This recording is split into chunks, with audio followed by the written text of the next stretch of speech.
Hello दोस्तों, आशु की कहानियों में आपका स्वागत है। तो आज मैं आपको एक सच्ची कहानी सुना रही हूँ, उन्हीं की जुबानी। तो चलो शुरू करते हैं। लगभग 20 साल पहले की बात है। मैंने अपने परिवार के साथ जयपुर घूमने का कार्यक्रम बनाया। बेटा बहुत दिनों से जिद कर रहा था कि पापा मुझे राजस्थान घूमने के लिए ले चलिए। सो मैं उसकी बात मानकर उसे जयपुर घुमाने को राजी हो गया। मैं, मेरी पत्नी रीमा, बेटा संयम घर से जयपुर के लिए रवाना हो गए।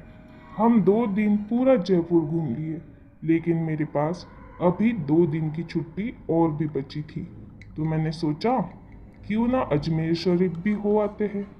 क्योंकि हमारी ये प्लानिंग अचानक हुई थी, तो हमें जल्दबाजी में बस का सहारा लेना पड़ा। उस बस में और भी यात्री थे, खासकर बुजुर्गों की संख्या ज़्यादा थी। हमारे जैसी केवल एक ही फैमिली थी। बस में यात्री भी कम थे, क्योंकि बस थोड़ी सी पुरानी थी, इसलिए शायद उसमें ज़्यादा यात्री नहीं बैठे होंगे। करीब रात के 8 बजे बस अपने गंतव्य की ओर रवाना हो चली। हम तीनों अपनी सीट पर टेक लगाकर बैठ गए।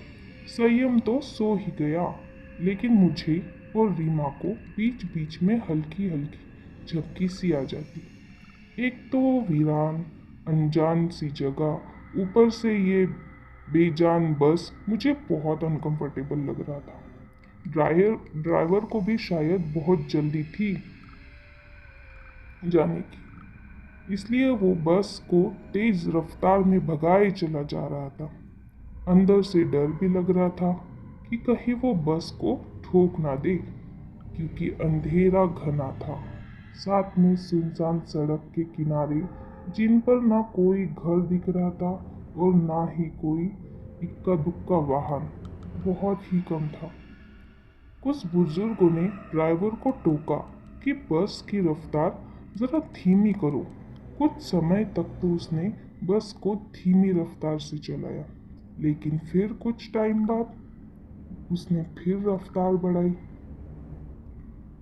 एक बुजुर्ग ने फिर उससे ड्राइवर को टोका कि बस की रफ्तार को कम करो, लेकिन मना करने के बावजूद फिर से ड्राइवर ने रफ्तार बढ़ा दी।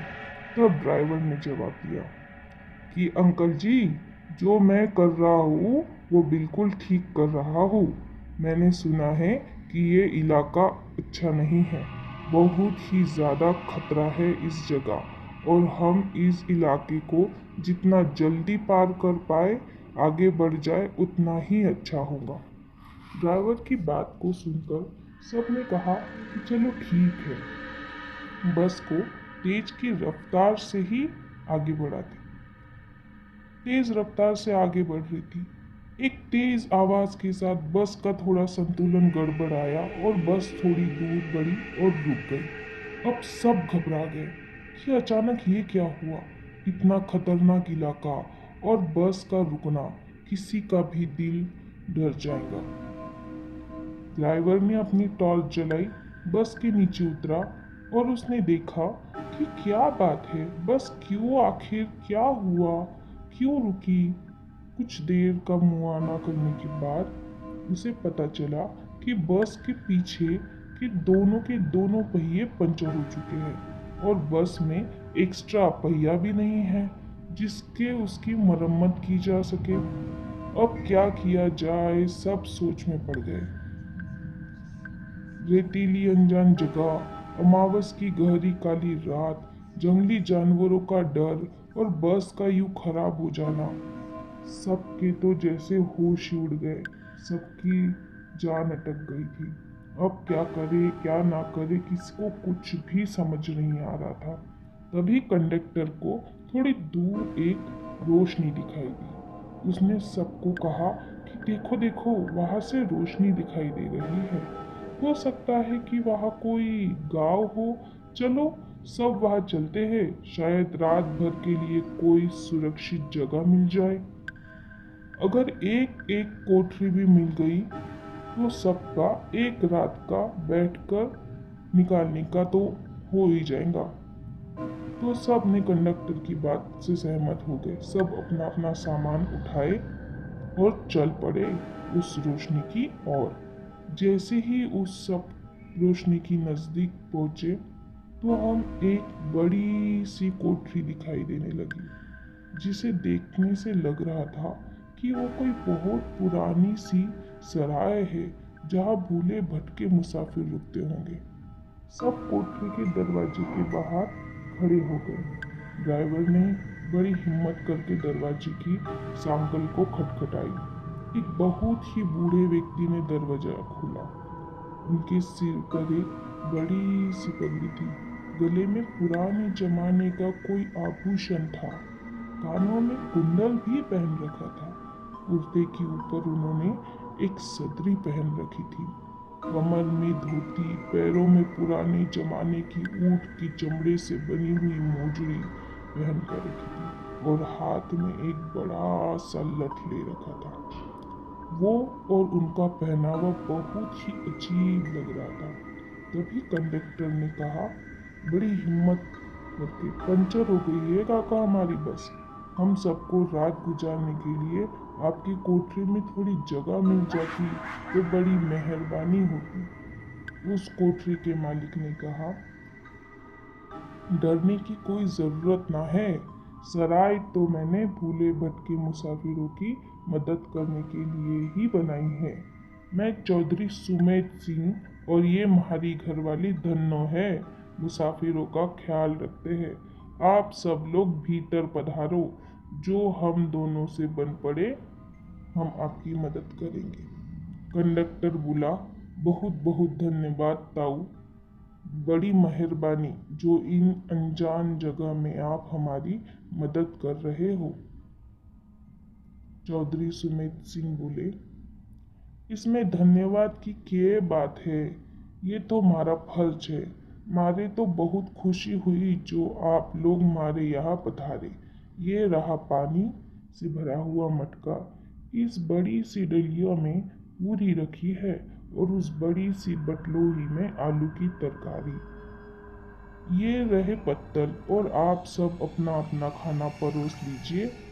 मलाई मल्लाए दोनों के पास चली जाए और पुरुष मेरे साथ आ जाए। जल्दी जल्दी सब खाना खा लो और जिसे बाहर का काम निपटाना हो वो निपटा के आ जाए, क्योंकि 12 बजे के बाद कोई भी बाहर नहीं निकलेगा और ना ही मैं किसी को बाहर निकलने दूंगा और कोई भी इसका कारण नहीं पूछेगा। सबके पास अपनी अपनी हाथ घड़ी होगी। समय के अनुसार काम करके सोने के लिए लेट जाओ। ये रहे कंबल, सब बिछा लो। हम सब ने चौधरी सुमेध सिंह की सारी हिदायत के अनुसार काम किया और कंबल बिछाकर लेट गए। जिनके पास अपने अपने कंबल, शॉल और चादरें थी वो सब ओढ़कर लेट गए। क्योंकि मेरे पास ओढ़ने के लिए बड़ा सा कंबल था तो इसलिए मैंने मेरे बेटे को अपने साथ सुला लिया और मेरी पत्नी औरतों के साथ अपनी शॉल लेकर लेट गई। चौधरी जी ने एक बार फिर से सबको बाहर ना जाने की हिदायत दी और सबको सोने के लिए कहा। लगभग 12 बजे के बाद ना जाने कंडक्टर को क्या सूझी, उसे बीड़ी पीने की तलब लगी और वो बाहर जाने लगा। चौधरी जी ने उसे बहुत रोका लेकिन वो नहीं रुका। कंडक्टर के बाहर जाने के बाद चौधरी जी ने जल्दी से कोठरी के किवाड़ बंद कर लिए और साथ में पटरी की मदद से किवाड़ को मजबूती से बंद कर दिया। कोई भी भीतर ना आ सके और सारे रोशनदान और खिड़कियों को भी बंद कर दिया। कुछ देर के बाद बाहर से बहुत बहुत बुरी बुरी और डरावनी आवाजें आने लगी। साथ में कंडक्टर की भी चिल्लाने की आवाजें सुनाई दे रही थी कि बचाओ बचाओ बचाओ चिल्ला रहा था। कोठरी के कुछ लोग कंडक्टर की मदद करने के लिए बाहर जाने लगे, लेकिन चौधरी जी ने उन्हें सबको कहकर रोक दिया कि अगर सब बाहर गए तो सर्वनाश हो जाएगा। वो शैतान अगर भीतर आ गया ना तो हम सबको कोई जिंदा नहीं बच पाएगा। सब अपनी अपनी जान के विषय में सोचकर पीछे हट गए। फिर चौधरी जी ने सबको कहा कि सब अपनी अपनी जगह पे जाकर लेट जाए। उनकी बात मानकर हम सब अपनी अपनी मजबूरी थी, सब अपनी अपनी जगह जाकर सो गए। चौधरी जी ने जैसा कहा वैसा कर दिया। एक आध घंटे बाद सबको नींद आ गई। हम सब जब सुबह उठे तो वहाँ का मंजर देखकर दंग रह गए। हम सब रेत पर लेटे थे और वहाँ से कोठरी गायब थी। केवल हम लोगों का सामान ही पड़ा हुआ था। वहाँ 2 समाधियां बनी थी जिन पर चौधरी सुमेध सिंह और धन्नो सिंह लिखा था। हम सब ये देखकर हैरान हबक्के रह गए। आखिर रात को जो हुआ था वो ख्वाब था या हकीकत थी, ये समझ ही नहीं आ रहा था। तभी वहां से एक चहरावा अपनी भेड़ों के साथ निकला।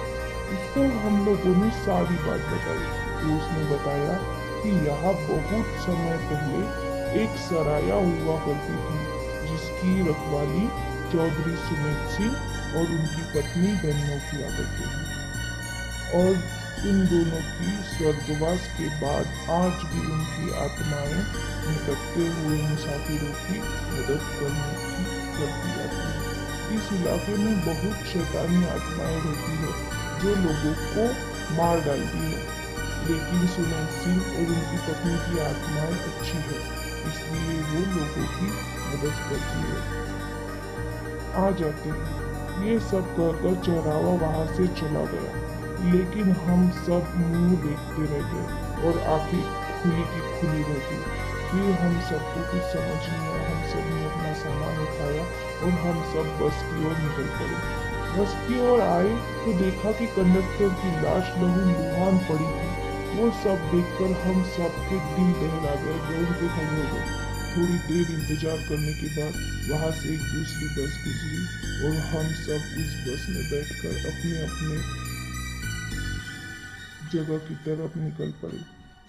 तो ये एक सच्ची कहानी है और इसे मैं अपनी जिंदगी